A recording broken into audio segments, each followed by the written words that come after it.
Bonjour à tous et bienvenue sur l'émission Follow Friday, l'émission qui vous influence. Alors aujourd'hui, on s'est dit qu'on allait faire un petit tour du côté de nos chers voisins. Donc on va voir en fait ce qui se passe au niveau des influenceurs et des campagnes d'influence chez nos amis les Belges, les Suisses, les Allemands, mais aussi côté Luxembourg. Voilà, on voulait faire un petit tour d'horizon pour savoir aussi ce qui se passe de l'autre côté. Salut les gars! C'est Joe, Anne Paps. On va parler d'influenceurs. Est-ce que vous connaissez des influenceurs? He blocked me.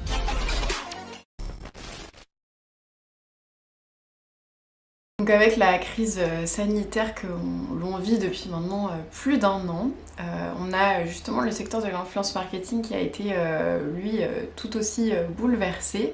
Alors il y a pour les bonnes et les mauvaises raisons, mais on peut dire que en priorité il a été bouleversé avec des chiffres assez conséquents, puisqu'on l'a vu pendant le premier confinement, TikTok a explosé et donc de ce fait les annonceurs se sont tout de suite rués vers TikTok pour justement faire des partenariats et des campagnes sur cette plateforme.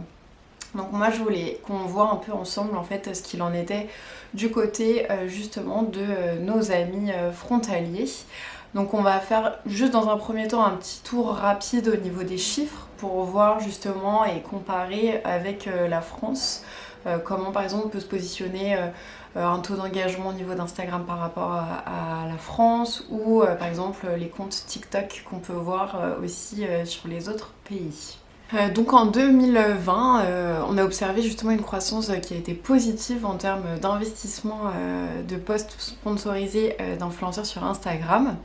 Pour tous les pays, hein. Les progressions les plus fortes concernent la Pologne avec plus 21,2%. On a ensuite le Royaume-Uni avec plus 2,9% et l'Espagne qui arrive troisième avec plus 1,1%, la France à 0,8% et l'Allemagne à plus 0,4%. Justement, côté plateforme, nous on va s'intéresser principalement aujourd'hui à TikTok puisqu'on sait que c'est la plateforme du moment. Donc on va voir juste sur un petit tableau quelques chiffres où se situent les pays en termes de justement d'utilisateurs actifs. Donc on a bien évidemment les grands gagnants, c'est les 11 millions d'utilisateurs pour la France. On a 10,7 millions en Allemagne, donc ils nous suivent de peu.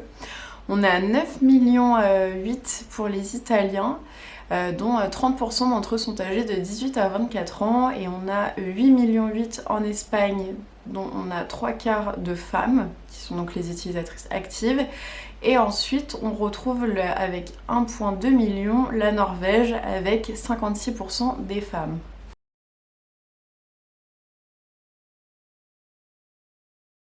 Alors, côté voisin, c'est exactement pareil que la France. Les plateformes qui sont justement privilégiées pour les réalisations de campagnes d'influence restent donc principalement Instagram et TikTok. On a une forte communauté qui est présente dans la beauty influence côté Allemagne, puisqu'on a en moyenne un taux d'engagement qui est de 3,4% pour un ou une beauty influenceuse, ce qui est donc nettement au-dessus de la moyenne qui est indiquée par Instagram, qui est, je le rappelle, de 2%. Et en fait parmi certaines beauty ou lifestyle ou mode que l'on peut compter parmi les influenceuses qui sont les plus connues en Allemagne, on a, je pense que tout le monde a dû voir une de ces vidéos, Pamela Reif, qui est justement avec 4,2 millions d'abonnés. Donc elle nous propose principalement que des cours de sport pour justement bien se dépenser pendant les confinements. Elle a également fait une chaîne et une application de cuisine il y a pas si longtemps que ça. Je pense que ça fait quelques mois que son application est sortie. Sinon à côté de ça, elle avait toujours son compte Instagram pour justement le sport et pour ses recettes justement healthy qu'elle préconise.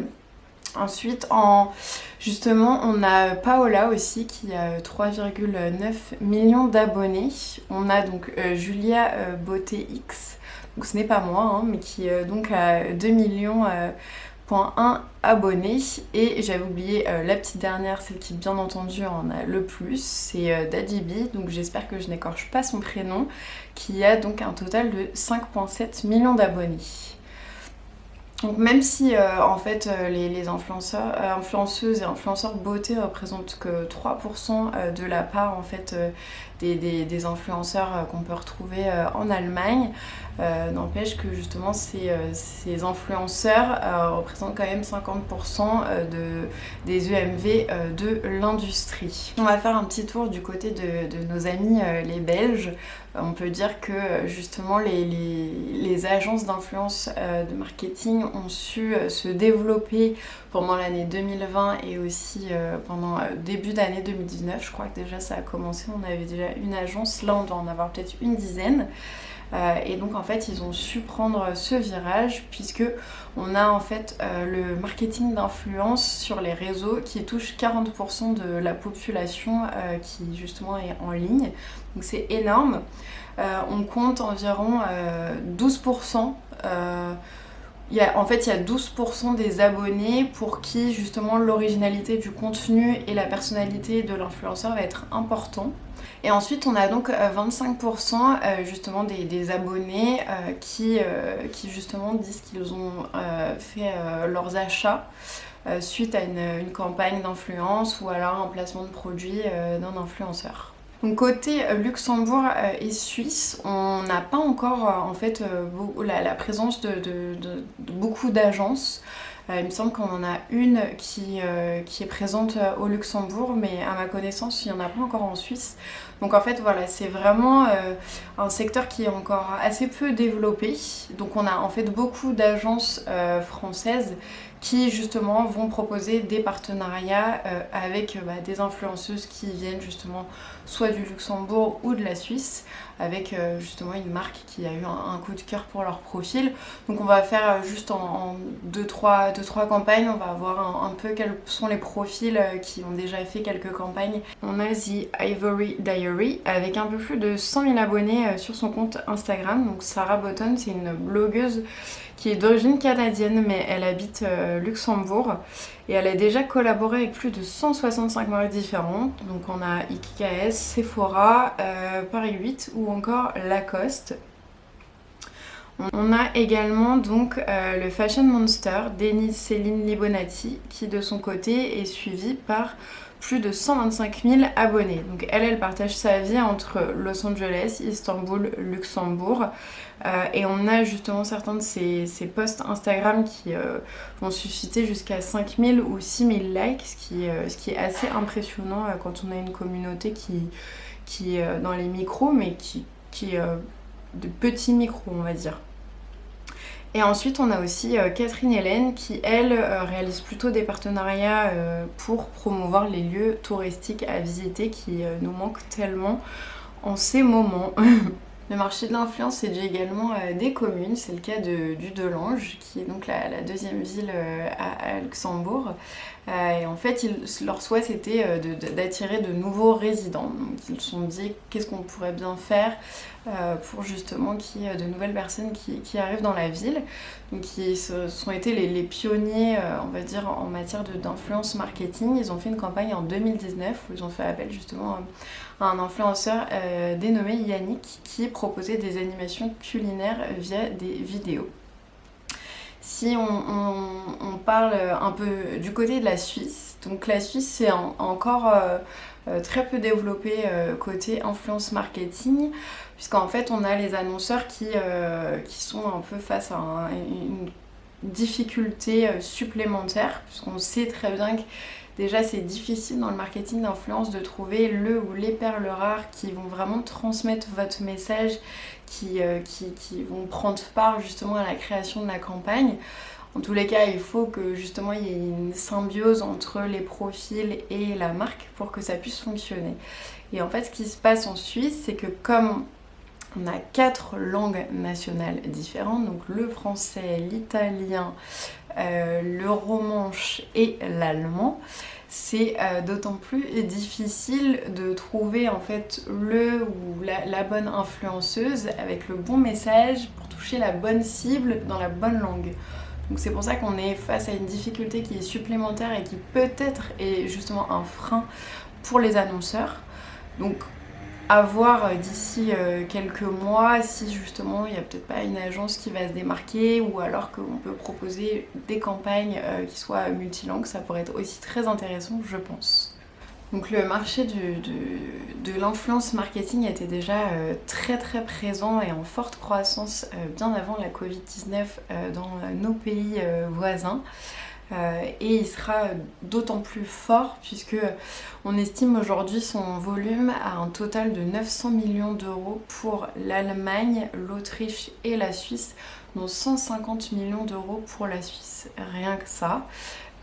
Les experts prévoient un taux de croissance annuel d'environ 30% sur les 5 prochaines années et en 2027 le marché justement des 3 pays totalisera plus de 4 milliards d'euros. Alors certes ce ne sont que des hypothèses, on verra bien comment ça évolue en fonction bien évidemment de la crise sanitaire, de la crise économique qui va sûrement s'en suivre et on va sûrement trouver aussi d'autres moyens de faire des campagnes d'influence marketing, même si peut-être les budgets sont un peu cutés. Mais en tous les cas, ce qu'on peut voir nous du côté des pays frontaliers, c'est que en 2 ans, on avait en fait une entreprise sur 10 qui avait recours justement à une agence ou une plateforme et aujourd'hui on est à 1 sur 2. Donc c'est vraiment énorme et c'est bien pour ça qu'on se dit que l'influence marketing a encore du potentiel et des beaux jours devant lui. Voilà, donc c'est tout pour aujourd'hui. Je voulais vraiment qu'on fasse un petit tour d'horizon sur nos pays frontaliers, puis voir aussi comment ça se passe, puisque c'est toujours intéressant de mélanger les synergies et de voir quelles sont les belles campagnes qu'on peut avoir autour de nous.